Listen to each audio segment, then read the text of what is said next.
up, YouTube?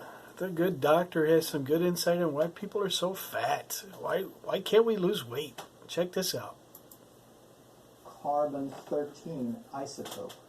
And what this means is, don't worry about it, but it means we can go back and measure in our body tissues and in the foods, we can measure how much of this food, how much of our tissues are coming from corn.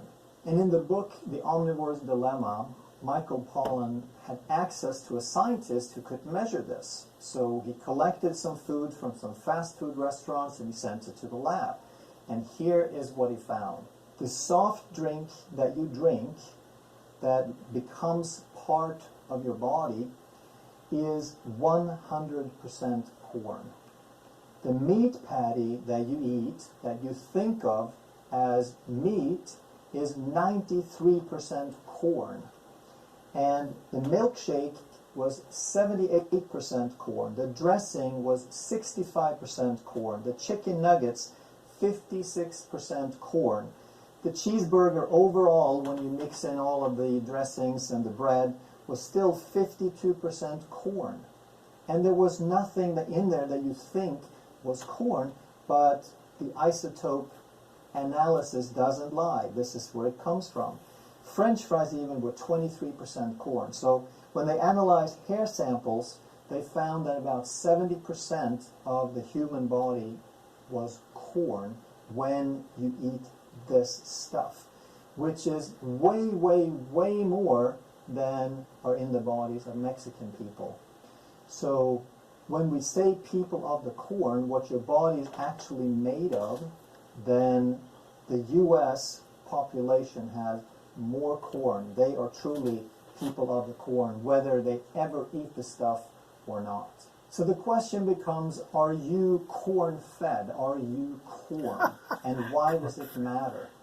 Because corn-fed animals are basically insulin resistant. It's not their natural food, just like sugar isn't natural to humans, and they become insulin resistant. The marbling and the excess fat in their tissues is basically insulin resistance. It's congestion. It's an unnatural state.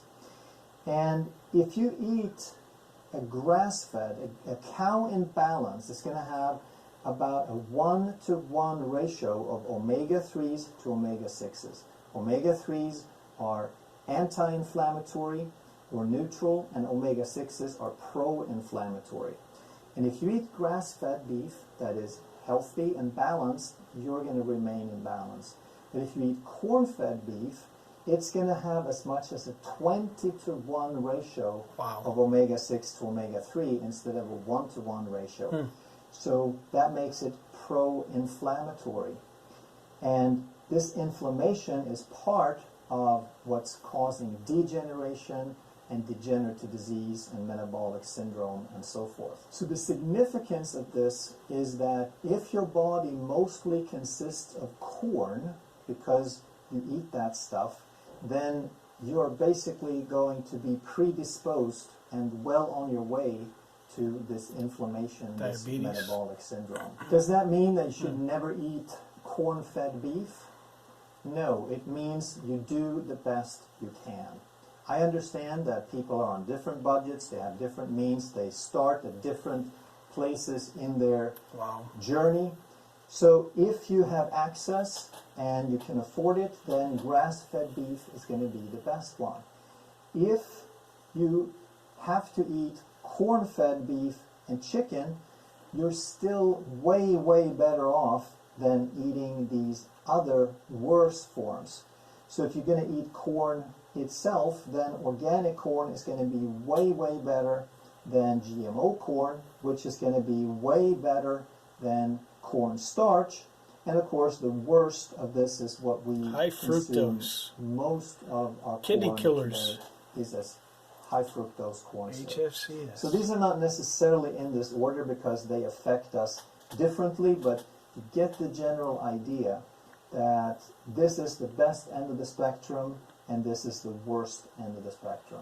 If you enjoyed this video and you'd like... Pretty amazing, huh? My God. It makes a lot of sense to me. People so sick and fat, and the kidneys are going. It's all from the high fructose, all the corn.